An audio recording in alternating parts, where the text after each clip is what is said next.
quinta-feira, na Antena Minho, os líderes bracarenses das juventudes partidárias debatem na rádio as políticas locais e nacionais para os jovens. Ideias com J.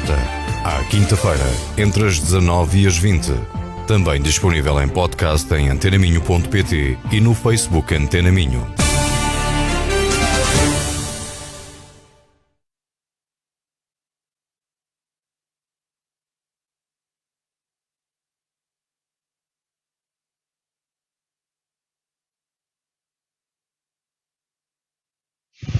Estamos de regresso para mais uma emissão do Ideias com J, na quinta-feira, pouco depois das 19 horas, um programa que repete ao sábado entre as 9 e as 10 da manhã.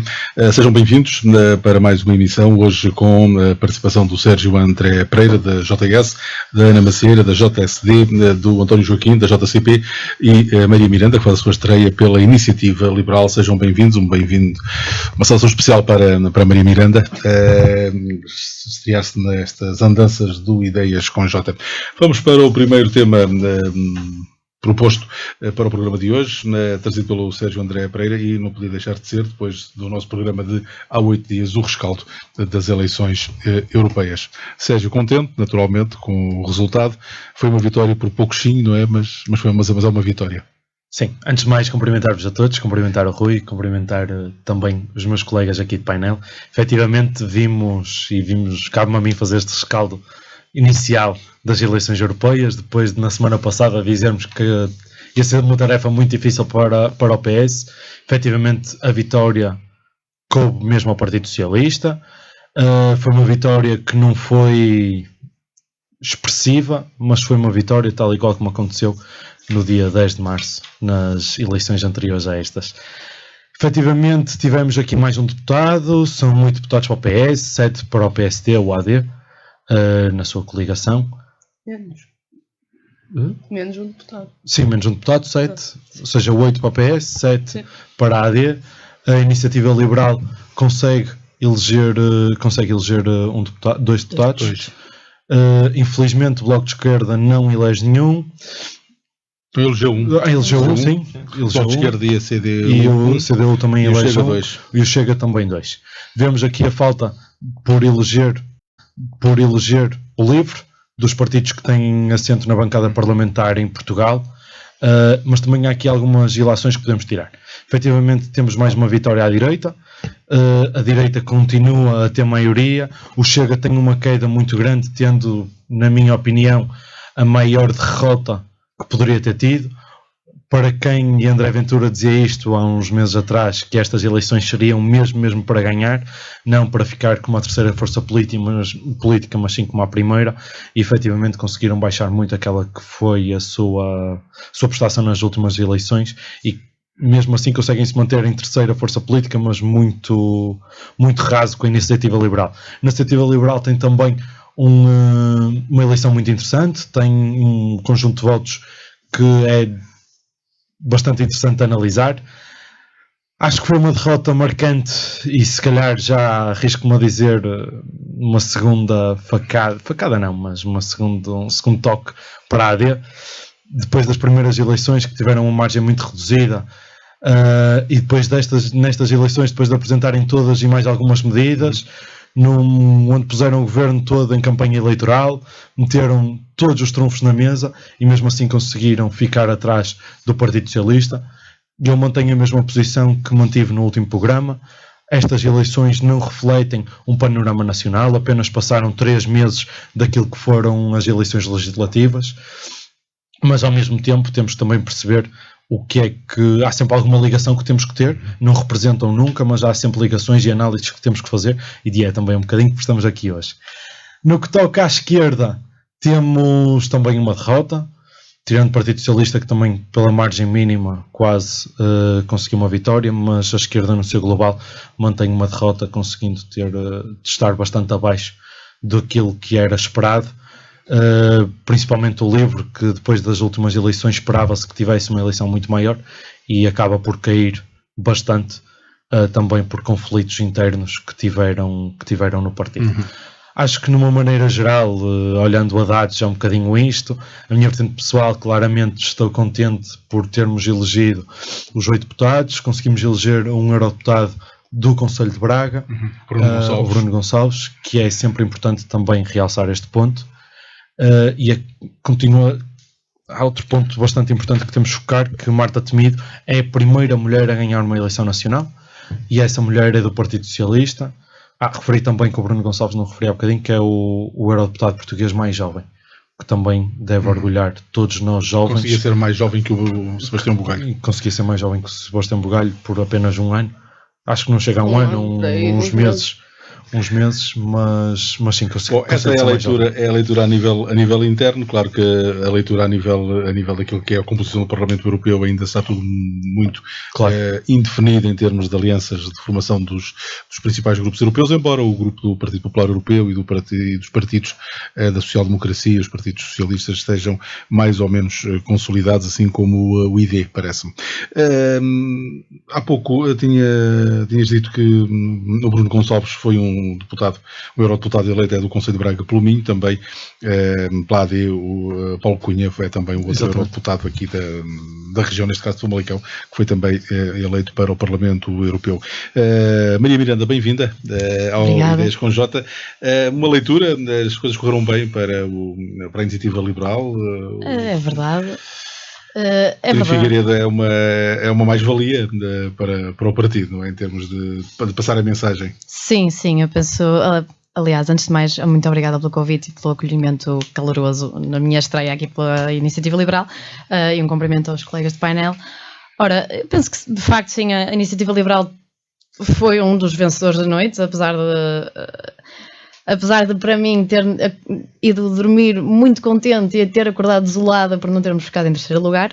A verdade é que fomos o único partido que cresceu a nível nacional, com uma subida de quase 9 pontos percentis em termos de votação. Fomos a terceira força política no Distrito de Braga, o que para mim já me aquece um bocadinho o coração, e conseguimos provar, conseguimos afastar finalmente a marca que sempre nos alocam da extrema-direita, porque vimos a derrota do Chega, que quando se propõe a uma eleição para o projeto europeu, falha e demonstra que as suas ideias são de facto vazias e dessa forma conseguimos destacar-nos, porque fomos um partido que, por outro lado, aumentou a sua votação. Ora, um tema que me parece interessante e que ouvi na Rádio Observador, uma análise interessante, foi que o grande vencedor da noite não terá sido o PS, mas terá sido a abstenção. Ora, e parece, não é? Exatamente. E parece-me muito importante falarmos da necessidade da consciencialização do projeto europeu. No debate anterior, o meu colega, o Diogo Silva, fez aqui uma análise que me parece interessante, que é a proporcionalidade entre a distância eleitor eleito com o aumento da abstenção. Ou seja, quanto mais difícil é percebermos concretamente as medidas e quem é que vamos eleger, qual é a necessidade, menos somos incitados a votar. Ora, a questão é que enquanto Bruxelas é, ipso facto, muito distante a nível de quilómetros, a ação do Executivo europeu tem cada vez maior impacto na vida cotidiana do cidadão português e do cidadão que vive em Portugal. E por isso é que para mim é muito importante, e os pontos fulcrais da Iniciativa Liberal são a consciencialização deste projeto, da necessidade e da importância deste projeto europeu, que eu penso e espero sinceramente que o Coutinho de Figueiredo, com todas as qualidades que eu própria tive felizmente a oportunidade de comprovar quando o conheci, tem para integrar na consciência do eleitorado a importância deste projeto. E eu dividiria esta necessidade em 3 pontos característicos. Rapidamente, Maria, para fazermos o resto da ronda.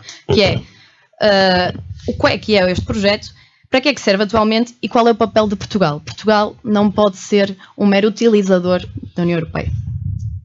Muito bem, estão aqui de deixar três ideias que vão ser desenvolvidas numa próxima intervenção e, aliás, quando no fundo a Maria acabou por pegar já no tema que a Iniciativa Liberal trouxe, mas ficou aqui o aspecto da abstenção, dos 62,5%, um valor ainda assim abaixo de há 5 anos, em 2019, em que andou nos 68, 69%, isto apesar, Ana, de todas as condições para se poder exercer o voto, desde a possibilidade de votar antecipadamente, desde o voto em mobilidade, portanto, um conjunto de instrumentos que permitiam que as pessoas não se refugiassem nas distâncias e nas dificuldades em votar. Portanto, há aqui ainda assim a tal falta de consciencialização para aquilo que é um projeto europeu em Portugal. Sim, ainda existe um grande afastamento dos eleitores. Antes de mais, cumprimentar-vos a todos e a todos os que nos ouvem lá em casa. E sim, ainda existe um grande afastamento dos eleitores àquilo que é o projeto europeu, àquilo que o que é votar para as questões europeias. Acho que às vezes um pouco por culpa nossa, até dos próprios partidos, que muitas vezes nos focamos muito nas questões nacionais, muito nas questões locais, e a questão europeia lembramos-nos muito em cima, às vezes, das europeias, e mesmo nas europeias muitas vezes imiscui-se muito os temas nacionais, e acho que este é um erro que todos acabam por cometer. E obviamente que isto vai afastando os eleitores, porque se formos... Existe uma razão pela qual a grande maioria dos partidos, quando entra no debate das europeias, levam as questões mais nacionais para o debate das europeias, que é exatamente o facto de os debates europeus muitas vezes não são os assuntos mais apelativos e mais atrativos para a sociedade. São os mais importantes muitas vezes, mas são pesados, chatos, técnicos, e precisam de um debate muito extenso, muito elaborado, que muitas vezes as televisões não têm esse tempo, esse canal, e as rádios a mesma coisa. É verdade, muitas vezes os debates sobre questões europeias são remetidos muitas vezes para horas pouco, portanto, de pouca audiência. É algo que tem de ser trabalhado pelos vários partidos. E quanto aos resultados, Ana? Quanto aos resultados, acho honestamente que são resultados muito semelhantes aos das legislativas. Inverte a posição, mas são muito semelhantes, o que não deixa grande clareza. Por exemplo, se hoje o governo caísse, colocamos este cenário que se andava a colocar de cair no Orçamento de Estado, o que é que poderia acontecer, e até pode ajudar a apaziguar um bocado as almas no Parlamento, até porque o Chega acaba por perder grande força e por não perceber muito bem se vai ter essa força toda. É certo que no Parlamento, que é aquilo que vale, pode mantém os 50 deputados, pode nos manter. Eu por momentos fiquei muito contente quando vi a Iniciativa Liberal lá à frente e depois também eu, depois acordei. Ultrapassado. Por momentos fiquei muito, muito contente, acho um sinal positivo. Os extremos terem perdido votação, e quando falo de extremos falo do Chega e falo do PCP e do Bloco de Esquerda.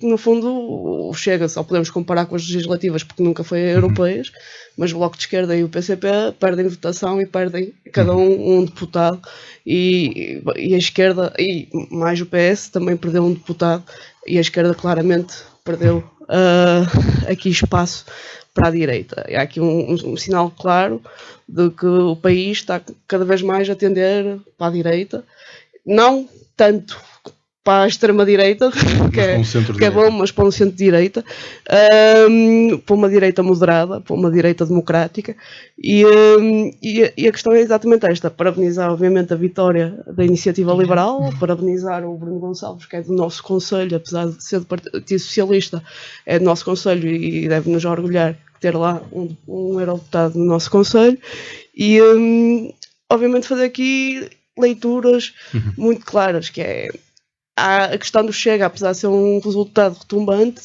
o facto de não ser o André Ventura e ser o Tanger pode ter um efeito. Não dá para fazer uma leitura clara se efetivamente o Chega, hoje, se fosse, por exemplo, se o Ventura tivesse lançado a Rita Matias, teria o mesmo resultado ou teria um resultado melhor. também houve ali um erro de casting. A questão da iniciativa liberal também existe um cenário que é, eu não sei se efetivamente isto não foi o efeito Coutrinho, se a iniciativa liberal realmente vale isto, ou se é o efeito Coutrinho. E existe outra questão, que é, há pessoas que nas europeias votam de uma forma mais livre, gostava de eleger este ou aquele eurodeputado para o Parlamento Europeu, não ligando tanto às máquinas partidárias também, e que pode ter pesado nestas contas. Apenas um outro sublinhado, que, em relação àquilo que a Ana Macieira disse, nestas eleições para o Parlamento Europeu, o facto da Iniciativa Liberal e do Chega terem conseguido pela primeira vez eleger eurodeputados. Do lado da esquerda, enfim, os resultados não foram aqueles que certamente que eram esperados. António Joaquim, a CDU perdeu um eurodeputado, ainda assim conseguiu manter como um representante em Bruxelas e em Estrasburgo. Não é? É verdade. Desde já, boa noite, agradecer o convite e também cumprimentar todos aqueles presentes e aqueles que nos estão a ouvir.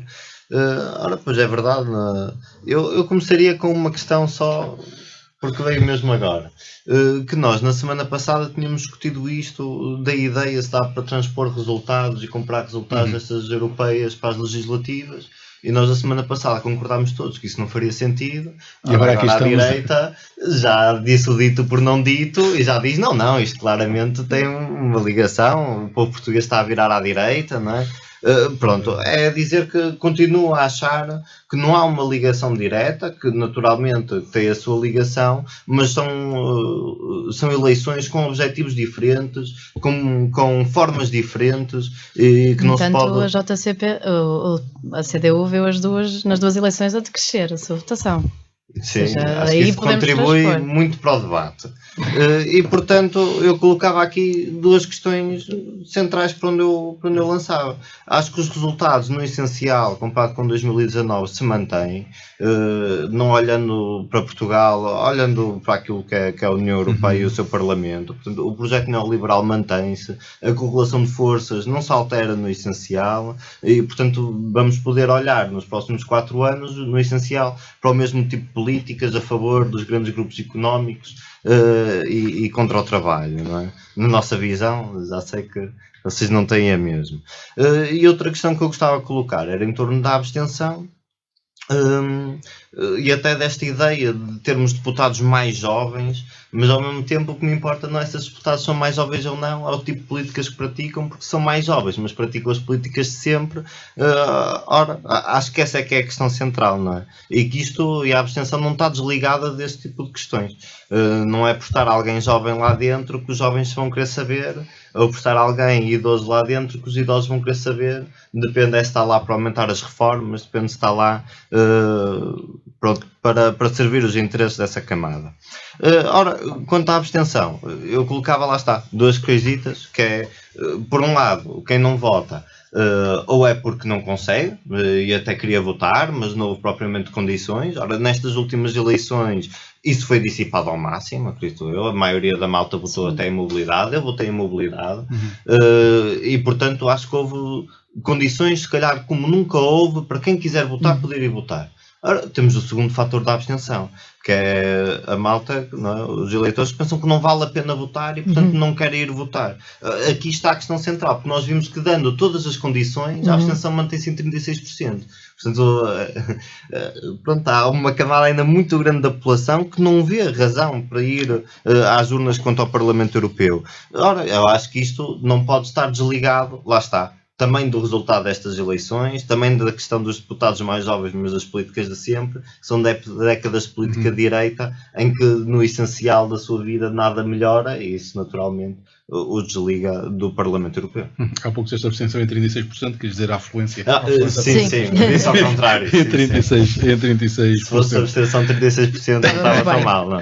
Bom, eu avançava para uma ronda nova, começava agora pela Maria Miranda, porque ela trouxe realmente aqui a questão da importância do projeto europeu e estava a desenvolver o raciocínio de 3 momentos que considero importantes e que se encaixam também no desenvolvimento da conversa. Sim, ora, eu concordo com o António que de facto, estes níveis de abstenção não são claramente o que traduz a maioria que nós consideramos como a maioria democrática que serve para definir a vontade geral de um povo. Agora, nós temos de respeitar essa vontade e temos de a informar, expondo todos os pontos possíveis, não guardando uma verdade que achamos que é a nossa verdade, mas expondo todos os pontos possíveis. E uma coisa que a mim me parece importante realçar é o papel de Portugal na União Europeia. Ora, se houve uma coisa que na campanha da AD, Sebastião Bugalho disse que eu, a título próprio, no mínimo, subscrevo, é que nós não podemos usar a Europa como caixa multibanco ou como o primo rico que nos empresta dinheiro quando quisermos. E esta tem sido a tradição do Executivo Socialista nos últimos 9 anos, o que a mim me faz a mim me causa sérias comissões. Não sou 8. 8 quase não, mas pronto, sim. E que espero sinceramente, deixo este mini desafio à AD que não continuar nesta tradição, apesar de termos o PRR até 2026. Nós não podemos utilizar a Europa como um mero amigo que nos empresta dinheiro. Temos de contribuir aplicando as medidas e, obviamente, aceitando os fundos europeus, mas tendo consciência que esses fundos devem ser definidos e alocados ao que é realmente necessário e não a burocracias ou a ideias que já sabemos que só vão ser desviadas para bolsos de pessoas únicas. Ou seja, lanço este desafio à AD, a Ana, pronto, não é responsável por isso, mas a quem está lá de direito, para de facto concretizar essas medidas. Ana. Bem, a questão da utilização dos fundos, que é uma velha questão sobre a boa utilização ou não, o facto de termos sabido aproveitar os a questão é exatamente esta, que é os fundos que têm vindo da Europa têm sido aproveitados para fazer coisas, e foi o que aconteceu na gestão do governo socialista, para fazer coisas que era suposto o governo fazer esse investimento. As obras nas escolas, estes fundos do PRR estão agora mais ou menos ao ralenti, porque no fundo tivemos eleições, as coisas já estavam atrasadas. Estão bastante, eu tenho aqui as estatísticas. Estão muito atrasadas e é que corremos o risco até de não utilizar o financiamento todo, o que é um desperdício, ainda mais para um país como nós, não temos grande financiamento, deitar este dinheiro fora. Estes fundos eram principalmente para apoiar empresas, projetos, basicamente para catapultar a economia, e foram utilizados para questões de obras nas escolas, obras em infraestruturas, que são necessárias. Só que isto devia ser investimento do Estado nacional, não dependente de um PRR. E até nisso, por exemplo, o projeto Portugal 2030 também estava extremamente atrasado, com pouca porcentagem de execução, e está a deitar dinheiro fora. É que nem sequer os financiamentos que nós vamos buscar à Europa temos aproveitado. E é nisto que este governo, e eu tenho plena confiança que o irá fazer, deve aproveitá-los e saber dirigi-los também da forma certa, e ao mesmo tempo também saber para o que é que servem estes fundos e qual é a responsabilidade do Estado Central. Porque isto de irmos buscar fundos para fazer aquilo que é a responsabilidade financeira do Estado Central não faz sentido algum. António Joaquim, a utilização dos dinheiros da União Europeia para o desenvolvimento do país é uma velha questão. Uma velha questão. Eu já comentei a semana passada e colocava no essencial a mesma questão, não é? É que os fundos não são grátis, eles não vêm do nada, é um mecanismo de compensação por políticas que nos prejudicam, isto é assumido de forma mais frontal pela União Europeia, é verdade, e é interessante porque nós realmente, os fundos não resolvem tudo, nem podem resolver. Mas têm ajudado, António Joaquim, a resolver muitos dos atrasos estruturais. Eu colocava duas questões, que é a primeira é podiam ser muito melhor utilizados. E a segunda é, aí estamos de acordo, têm ajudado em troco de quê? Porque então nós não conseguíamos ter isto de qualquer forma. Nós não podíamos ter as obras que temos aqui no centro de Braga sem fundos europeus. Podíamos, E na realidade nós submetemos a essa vontade. Os fundos europeus, lá está, há um pau de 2 bicos, porque eles dão-nos um bocadinho de dinheiro, mas por trás tiram muito. Já tinha colocado estes números anteriormente, que é, nos últimos 28 anos saíram 126 mil milhões de euros em juros, lucros e dividendos e entraram 72 mil milhões em fundos em Portugal. Isto é uma perda de 54 mil milhões de euros. Ora, nós temos imposições na nossa despesa pública. A ideia de que, ok, nós recebemos os fundos, mas é para algumas coisas e vamos consertar as escolas com os fundos próprios. Nós não podemos gastar esse nível. Aliás, isso é a desculpa. Fazer ao mesmo tempo não pode. Isso é a desculpa que a ADIA e o PS usam, ou seja, quem for que esteja no governo na altura usa, pode ter outro nome, para não poder aumentar salários, para não poder fazer as obras no Hospital de Braga. Mas aí sim teríamos um trabalhador dependente da Europa, se aumentássemos os salários com fundos europeus. Não, nós temos que... Não foi isso que eu coloquei. O que eu coloquei é que a malta diz que não pode aumentar a despesa pública, que é uma imposição da União Europeia. A União Europeia tem um tratado orçamental, não nos permite exceder uma certa despesa. Isso não é bem verdade, porque sabemos que, por exemplo, França e Alemanha podem ultrapassar à vontade, não levam qualquer sanção, tal como aconteceu em 2018, mas Portugal, ai dele, que ultrapassa aquela despesa pública. Portanto, esta ideia de que os fundos europeus é para algumas coisas e os fundos públicos são para outras, eu diria que é relativamente utópico. Nós temos é que quebrar com este caminho, não é pelos fundos europeus que vamos realmente sair da cepa torta, nem é com as imposições que a União Europeia mete sobre as nossas despesas públicas. Portugal tem que caminhar o seu caminho com as suas condições, com os seus interesses, com as suas necessidades em mente. Sérgio. Pois, muito bem. Isto já veio aqui um misto de fundos europeus. Boa ou má utilização. Muito bem. Os fundos europeus são cruciais para Portugal.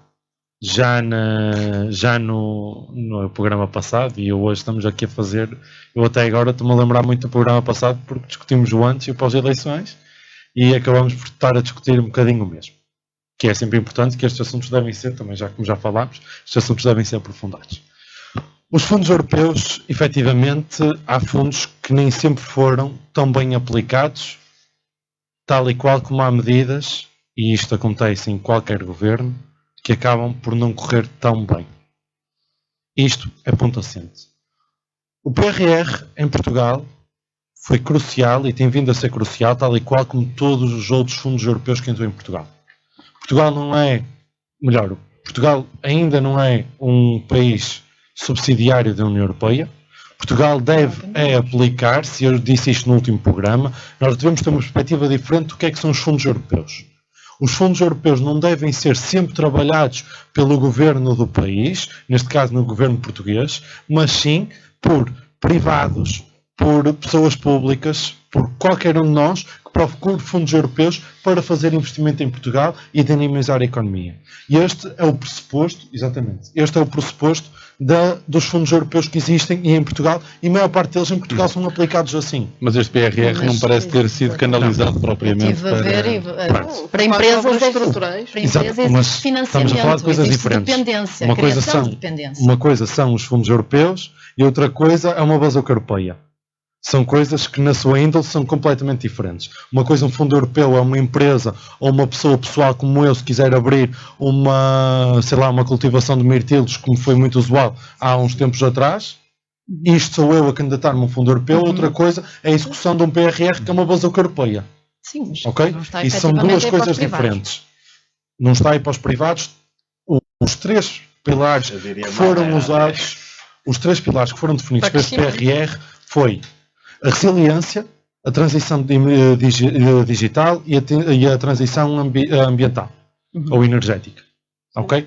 Nestes três pontos, quando falamos em resiliência, é importante nós conseguirmos resiliar. Não sei se esta palavra existe ou não, mas acho que toda a gente está. Não existe, passou a existir. Acho que toda a gente entendeu o que é que eu quis dizer. É a ideia de nós conseguirmos aprimorar todos aqueles que são os serviços públicos portugueses e não só. Claro que há investimento que tem que ir para o privado, mas o privado tem à sua disposição um conjunto de fundos europeus para investimento direto nas empresas. São coisas, e lá está, aqui faz a distinção. Acho que é importante fazer esta distinção, que a direita muitas vezes confunde. É importante fazer a distinção do que é uma bazuca europeia aplicada pelo Estado e que é um fundo europeu que qualquer empresa ou particular, dependente do fundo, possa aplicar. Okay? São coisas completamente diferentes. Na parte da transição digital, nós temos, essencialmente, e estas eleições também foram um caso disto, do que é passar o sistema das mesas eleitorais foi extremamente bem conseguido. Um sistema materializado para um sistema digital. Teve uma falha por volta das 11h15, 11h30, ok? Que é normal, a hora de pico, que é completamente normal. As coisas, em maior parte delas, continuaram a fluir, apesar de mais lentamente, ok? E eu consegui, e estou a dar o meu caso pessoal, o meu ir votar, o meu ato de voto, demorou 2 minutos entre entrar e sair da sala. Ou seja, foi extremamente rápido, foi extremamente conseguido. Isto é um caso aplicado no Estado do PRR da Bazuca Europeia.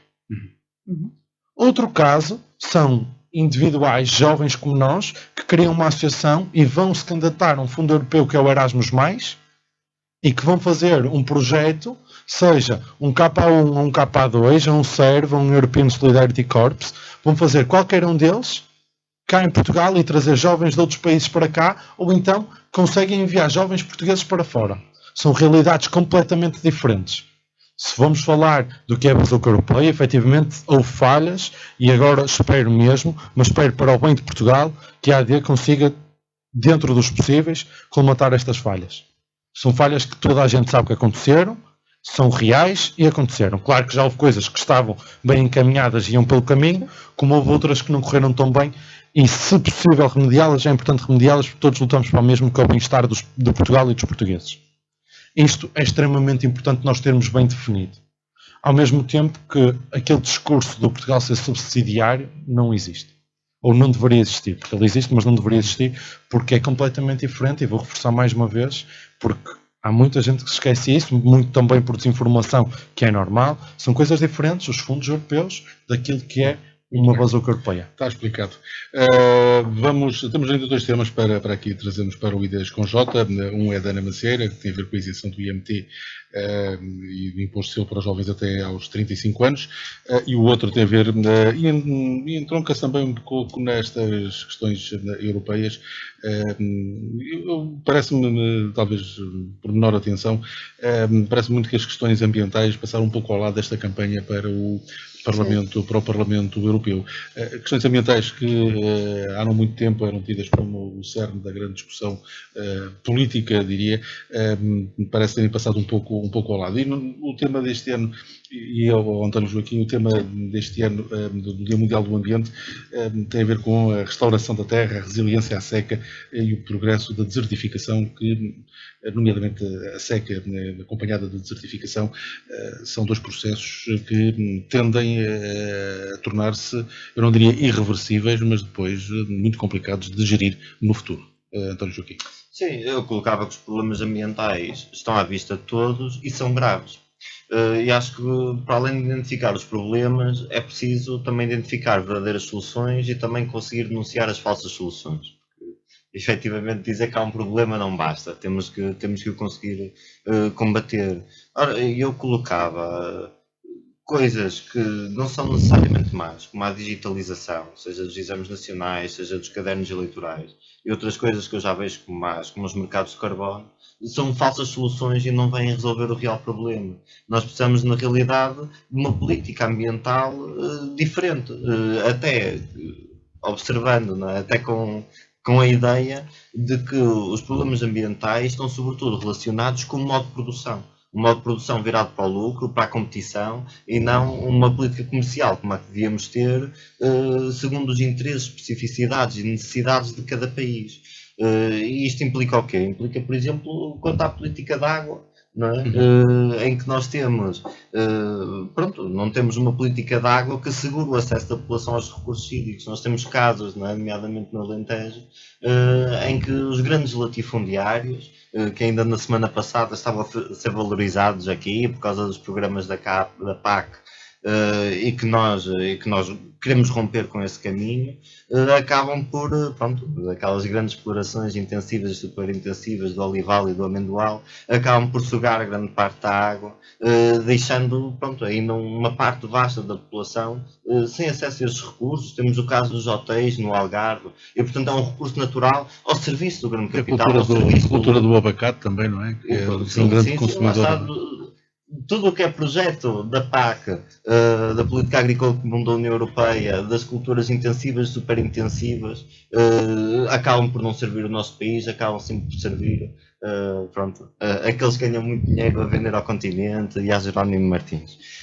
Pronto, eu vinha no fundo também apontar para uma política diferente, não é? Uma política desde já com reforços do meio do Estado, porque o Estado sem meios não consegue aplicar uma política ambiental justa, até a questão da gestão democrática das áreas protegidas. Temos o caso dos Jerez, que todos os anos os aldeões se juntam para limpar a mata toda. O Estado não tem recursos e vê-se debilitado nessa ajuda que precisa dar, que é o nosso único parque nacional. Temos o caso do combate à obsolescência programada, que o PCP chegou a apresentar uma proposta que foi chumbada e que é algo atroz. É literalmente as empresas criarem defeitos nos seus dispositivos para passar de 5, 10 anos eles não funcionarem e terem de se comprar um novo. Isto é legal ao dia de hoje. A necessidade de promoção de transportes públicos com destaque para a ferrovia, e puxava para trás e fazia aquela crítica ao PRR, em que realmente o Plano Nacional da Ferrovia devia ter trazido ferrovia para a região, para o Minho, e não apenas Metrobus. Não trouxe aquilo que mais essencial precisavam. E, portanto, todo um leque de respostas não estão a ser dadas enquanto estamos a dar falsas respostas por trás. Não? Ana, a questão ambiental. Bem, a questão ambiental ligada às questões europeias, eu acho que a Europa tem feito um processo lento, gradual, mas tem feito um processo de melhoria das questões ambientais. Primeiro, há uma série de normas que são impostas também às empresas e aos próprios governos, que levam a que estas coisas vão melhorando. E depois a própria questão e a sensibilização para a temática na praça pública, cada vez se fala mais, também vai levando a que as autarquias tenham maior sensibilidade e a que os agentes políticos tenham maior sensibilidade de implementar, até porque muitas vezes são obrigados a ter um estudo de impacto ambiental em quase todos os projetos. Exato. É só que nós, há pouco tempo, há uns 2 meses, eu posso estar enganado, 2 meses até vimos essa questão da falta de meios do Estado, em que autarcas chegavam a fazer os testes eles mesmos da água para ver se ela estava boa, não é? Se era possível consumir. E pronto, isso mostra que não basta, não basta. Mas são exigidos os testes. Sim, os autarcas têm de ser. Nas freguesias mais pequenitas tiravam eles próprios o curso para fazer o teste da água. Nós precisamos de uma política séria a nível da água e do ambiente para isto. Mas sim, ao contrário do António Joaquim, eu acho que podíamos estar melhor, sim, mas acho que lentamente estamos a caminhar para uma Europa cada vez mais, como é que eu ia dizer, verde, digamos assim. E em Portugal estamos também a fazer esse caminho. Acho que é um caminho gradual. Querendo ou não, são mudanças de hábitos também. E temos de ter um bocado de paciência, não dá para mudar tudo rapidamente. Eu entendo a questão da ferrovia. Entendo porque acho honestamente que quando retiraram na altura partes da ferrovia, até contribuíram em grande parte para alguma desertificação do país no interior. E a verdade também é esta, que é a ferrovia fazia-nos falta, por exemplo, uma ferrovia, uma ligação aqui em Braga entre pelo menos o quadrilátero, fazia algum sentido. Agora também entendo que é muito difícil, de repente, um projeto de ferrovia aqui dentro, por um simples motivo, que é as cidades foram sendo construídas, foram expandindo e os espaços foram sendo ocupados. E, querendo ou não, um projeto neste momento ficaria extremamente caro. Acho que deve ser pensado, sim. Acho que deve ser projetado. Acho que deve ser pensado, deve ser projetado. No entanto, temos de ter consciência que as coisas levam o seu tempo e que têm os seus custos. Avançar com a Maria Miranda, da Iniciativa Liberal, as questões ambientais, já falou aqui da ferrovia, a questão da água, que é uma questão muito importante. Sim. E ao contrário do que se julga, não é um bem infinito, não é? É um bem finito. Só uma pequena, ficou-me aqui. Ora, eu percebo bem a distinção entre uma bazuca europeia e um fundo europeu apelado por um particular. Agora, a minha questão era, as medidas do PRR incitam à dependência estatal desses privados. Era aí que eu estava a tocar. Que a medida para catapultar a economia é meramente de incitação à dependência estatal. É de injeção de dinheiro. São as únicas contempladas eu vi-as todas, são as únicas contempladas nas 463 medidas do PRR. Ora, quanto ao ambiente, nós, em relação ao PAC, não consigo discordar mais do António Joaquim. Eu penso que não seria. Pronto. No manifesto da Iniciativa Liberal, nós prevemos, aliás, a renovação, mas a expansão do PAC. Agora, nós temos de ter atenção que, obviamente, por todas as necessidades e a extinção iminente dos recursos naturais, nós não podemos, por simplesmente, parar a vida cotidiana e parar todas as transações cotidianas que fazemos. A ferrovia, por exemplo, que a Ana estava a referir aqui em Braga, é muito... Eu conheço gente que trabalha na Câmara e na parte da infraestrutura pública e, portanto, consigo mesmo dizer que é mesmo muito difícil devido à tubagem interior. Não é uma questão de não haver dinheiro, porque ele existe, apesar de ser pouco, mas é muito difícil. Agora, em relação à energia, o que a Iniciativa Liberal propõe é a renovação dos PACs, da energia não, do ambiente, a renovação do PAC e a expansão do PAC para albergar também os novos países, nomeadamente a Ucrânia, que é um exportador enorme de trigo e pronto, para nós é importantíssimo, mas a criação do mercado único de energia, que foi a grande bandeira do Conselho de Figueiredo, e o investimento no mercado da energia nuclear, que eu penso que por todos os testes que todos os países façam, Portugal teve a bandeira de dizer não ao carvão e de desempregar não sei quantas pessoas para depois ir comprar energia carvão à Europa, à Espanha, às centrais espanholas. Eu penso que isso, mais do que hipocrisia, não há palavra melhor para descrever. Rentabilidade económica. Desempregar pessoas não penso que seja bom para a rentabilidade, mas tudo bem. Para as empresas receberam fundos europeus para despedir essas pessoas. Não, o Estado obrigou-as, não foi por causa da Europa. Agora, eu penso... O que eu penso que é necessário é um investimento finalmente livre na energia nuclear, que vários países já estão à nossa frente, e temos provas. Assusta muita gente. Sim, assusta, mas a verdade é que temos nuclear, provas dadas noutros países que é um sucesso. Sérgio. Muito bem. Eu, depois de ouvir isto, estou até um bocadinho boquiaberto. Conseguimos ter alguém da Iniciativa Liberal, os grandes reis da economia pública, a dizer que Portugal proíbe, e há aqui outra distinção que temos que fazer, Portugal proíbe ou seja, a exploração do carvão por dois essenciais motivos. O primeiro deles por uma questão ambiental em Portugal, para a manutenção dos recursos em Portugal, quando sabemos que a União Europeia em julho vai esgotar aquilo que são os recursos, em julho não, fim de julho e início de agosto, vai esgotar aquilo que são os recursos dispostos para 2024, aquilo que o planeta Terra demora 12 meses a repor, a União Europeia gasta em 7 meses, ao mesmo tempo que a humanidade gastou em 5. Já esgotámos, a humanidade já esgotou os recursos para 2024, teoricamente pressupostos para 2024 de maneira a ser sustentável e haver renovação, em maio.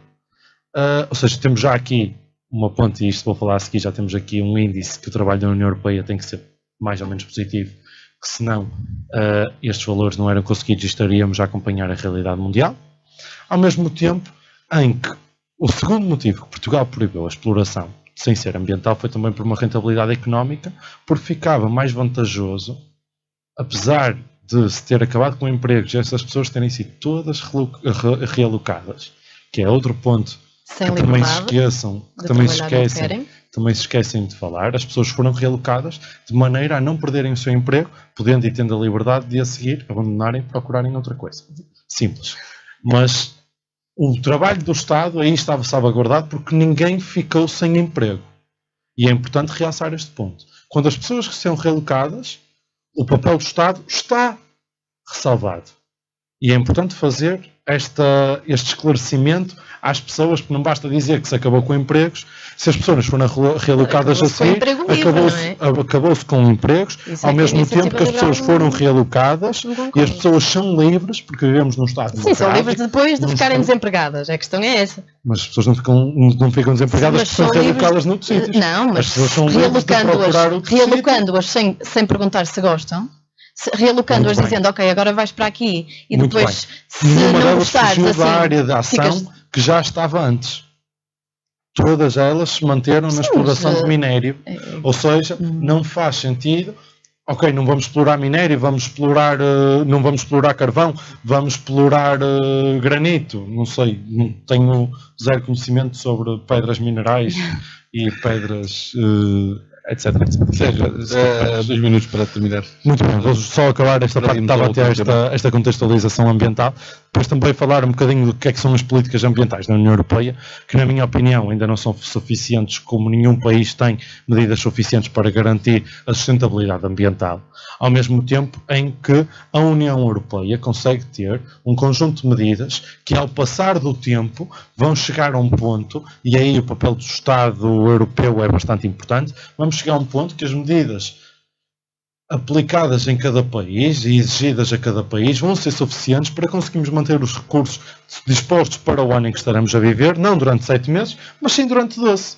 Porque ao chegarmos a este ponto, aí sim seremos capazes não de voltar atrás de como o nosso país, de como o mundo em si está, porque estamos num estado muito agravante, estamos num estado muito grave e é importante também deixar esta contextualização e consciencialização às pessoas para a questão ambiental, que é um ponto muito importante, mas as medidas da União Europeia têm que continuar a ser assim. Acho que estamos num bom porto, não é suficiente não, claramente que não, mas acho que é um bocadinho nessa lógica que devemos continuar. Vamos para o último tema deste Ideias com J de hoje, trazido pela Ana Macieira, e tem a ver com a aprovação da isenção do IMT e do imposto de selo para os jovens até aos 35 anos que comprem a primeira casa e até um valor de 316.772 euros. Os partidos mais à direita e o PAN votaram a favor, o Bloco de Esquerda e o PS abstiveram-se, o PCP e o LIVRE votaram contra. Ana, as virtudes desta medida. Bem, eu já acabei de falar aqui há uns programas atrás do IMT jovem, só que nessa altura foi do IMT a nível municipal. Era uma questão até mais pequenina, que era 25%, e este é total. Que é um ótimo sinal. É um investimento, é uma clara demonstração do atual governo na preocupação em fixar os jovens em Portugal, em que eles têm a oportunidade de constituir a sua família, de ter casa própria, o seu projeto de vida, de realizar os seus sonhos. E vejo isto como algo muito positivo. Já foi pelo menos a 5ª vez que a JSD defendeu isto no Parlamento. Das outras 4 vezes chumbou sempre. E o PS, por acaso, no debate, acabou por dizer, o líder da JS acabou por dizer que já tinha apresentado esta proposta.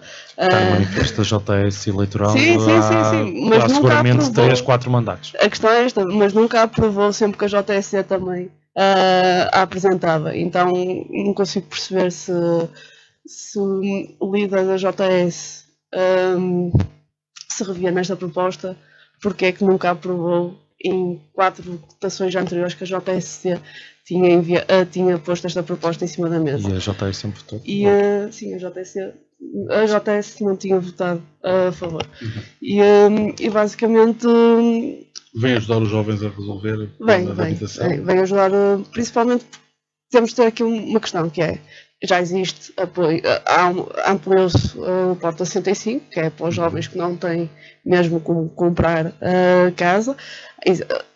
Facilitou-se o acesso ao Porta 65 também, tendo agora a questão do antes tu arranjares o contrato com o arrendatário, que antes era o efeito contrário, e obviamente isso dá resposta aos jovens que não têm a possibilidade de comprar, mas existe também uma mancha muito grande de jovens de famílias de classe média que têm até a possibilidade, com a ajuda dos pais, de comprar casa, só que, querendo ou não, é algo que lhes pesa, no final do mês, ter de pagar não só o crédito da casa, como ter de pagar também os impostos, como o imposto social e o IMT. E obviamente que, dando esta ajuda, que é uma ajuda de milhares de euros, é algo que, no fundo, é uma ajuda, é um contributo, não nos paga a casa por inteiro, mas aliviou muito aquilo que é o peso financeiro no bolso de um jovem que, por norma, não tem poupanças. Portanto, vejo isto como francamente positivo. Do lado do PS houve a abstenção, mas era uma medida, Sérgio, que a JS tinha no programa, mas nunca conseguiu fazer aprovar. Antes de mais, saudar esta medida que é extremamente importante para os jovens. Esta é uma medida que é extremamente importante, já é uma medida que a JS, dentro dos seus líderes, já há algum tempo, seja com Miguel Costa Matos, que já vai no seu segundo mandato, e anteriormente os outros líderes, já defendiam isto, já estava dentro dos diversos manifestos eleitorais, sempre de legislativas. É importante realçar este ponto. É importante realçar que é uma medida que a JS irá sempre apoiar e é muito bom que tenha sido finalmente aprovado. Efetivamente, a estratégia ou a posição do PS no que toca a este ponto nunca foi de aprovar, nunca foi algo, contrariamente ao que eu acho e ao que a Juventude Socialista acha, não foi uma opção aprová-la. Aliás, sempre que se tentou puxar isto acima da mesa, sempre se tentou pôr um bocadinho de parte, mas é bom que isto finalmente tenha sido aprovado e é de saudar efetivamente esta medida. Os jovens hoje em dia têm um problema muito grande no que toca à habitação. Claro que não é o ideal, melhor, não é o ideal, se calhar até o ideal, mas não é solução perfeita, porque vão continuar a haver jovens com muita dificuldade em comprar casa, muitos jovens com dificuldade a arrendar um espaço para habitar, mas claramente é um apoio muito grande. Estamos a falar de apoios que numa casa até 300 mil euros pode ir até aos 4, 5 mil euros, ok? Estamos a falar de valores bastante altos e no que toca a uma prestação de uma casa, numa entrada de uma casa, a diferença entre serem os 20 mil de entrada, mais os 2 mil de encargos, mais os 4 mil ou 3 mil de IMT a conseguir abater esses 3 mil, é sempre um apoio muito bom. Maria Miranda, 2 minutos também, para ver a posição da Iniciativa Liberal. Ora, e a sua também. Nós votamos a favor, mas eu acho que este voto a favor foi se não é isto, não é nada, portanto mais vale dizer ok. Porque a verdade é que esta proposta do PSD é verdadeiramente insuficiente. Todos ouvimos, penso eu, o discurso do Rui Rocha a questionar o Luís Montenegro. A questão é que existe uma disparidade e uma injustificável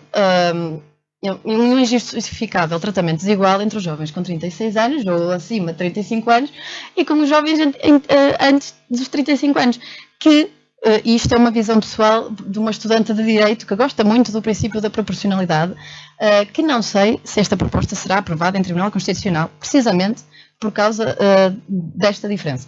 Ora, qual é a diferença entre um jovem com 34 anos, que se calhar já tem 4 filhos, que tem imensos encargos e que não recebe apoio dos pais, de um jovem de 34 também, de 36? Aliás, ao contrário, um jovem de 36 que tem 4 filhos e não recebe apoios, e um de 34 que tem muito dinheiro, mas que vai ter esta isenção de impostos. Agora, o problema da habitação vai-se resolver com a diminuição da carga fiscal, mas não é uma diminuição de 4 mil euros numa casa de uma casa de 300 mil. O que a Iniciativa Liberal defende para, de facto, vermos a problemática da habitação minimamente melhor, é a criação da oferta, e a criação da oferta não se vai resolver enquanto a carga fiscal sobre a construção não for dissipada, enquanto o IVA... Era a construção. Não ouvi. Pensei que ia ser o aumento do parque público, até estava com esperança de ouvir falar. Estava aqui a subir uma esperança. Para além disso, para além da quantidade de edifícios do Estado que estão a apodrecer, porque sim, temos uma carga fiscal sobre um empresário que quer construir não sei quantos prédios, imensa, que ele mais vale dizer, não, fico com o dinheiro que tenho para investir para mim, ou invisto num PPR qualquer, do que dar casa às pessoas, porque não me compensa. Muito bem. O PCP votou contra, António Joaquim, desta proposta de isenção do IMT e do imposto de selo até aos 35 anos para valores de casas até aos 316 mil. E 16. 16.772. Muito concreto. Pronto, sim. Não, acho que, indo curiosamente de encontro ao que a Maria disse, isto é uma proposta que realmente fica aquém, não é? E fica aquém essencialmente porque tem um pressuposto que está profundamente errado, que é que há capacidade para adquirir uma casa, para comprar uma casa. E não há. A juventude portuguesa não tem poder de compra. Os trabalhadores já não têm, quanto mais a juventude. Não é? Que pode ser trabalhadora. Exato. Os trabalhadores mais velhos, quanto mais os jovens trabalhadores, não é? Não estou a falar dos jovens empresários, eles se calhar terão mais condições para comprar uma casa. Depende da empresa, não é? Se for uma micro, pequena e média, pode ser mais difícil. Mas pronto, não é a realidade da juventude a capacidade de comprar uma casa. Se é difícil alugar, quanto mais comprar. E esta ideia de 4 mil euros, há 2 ou 3 semanas atrás, com a proposta municipal, era cerca de 1.000 e poucos euros pelos 300 mil. Para 25%. Exato. Sim. Então eu fiz vezes 4, precisamente, de 4 mil euros. Para os 300 mil euros, não é absolutamente nada, não é? Ou seja, é uma ajuda, mas relativamente insignificativa. É quase 1% de ajuda. E, portanto, quem procura comprar uma casa de 300 mil euros, não serão os 4 mil euros que serão impeditivos. Acho que é mesmo a questão do salário baixo, da precariedade. Ao crédito é sempre impeditivo. Como? Recorrendo ao crédito é sempre impeditivo, porque é a diferença entre teres que dar uma entrada que gastas 22 mil euros ou gastas 26 ou 28. Estes 4 mil euros não vão ter que recorrer ao crédito na mesma. Acho que se torna óbvio. Alguém que tenha que recorrer então, aos 4 mil euros vai ter que recorrer na mesma. Mas, António Joaquim, tu tens consciência que tu hoje pagas mais rapidamente uma casa para ficar para ti e pagas menos em créditos do que pagas numa renda. Não tenho bem essa certeza. Inclusive, lá está, pela política também europeia, que pelo resultado a coisa vai se manter, não é? Com estas taxas de juros e a política do Banco Central Europeu, efetivamente os créditos à habitação não estão nada fáceis. Sim. E portanto o que eu colocava aqui eram 2 questões centrais para resolver o problema da habitação. O aumento dos salários e o fim da precariedade, porque com uma vida precária, sem saber onde estamos amanhã e com os salários de miséria, não vamos conseguir comprar casa. E o segundo é o aumento do parque habitacional público, porque precisamos de uma maior oferta e oferta que promova o controle dos preços e que quebre com esta não inflação, mas especulação brutal sobre os imóveis.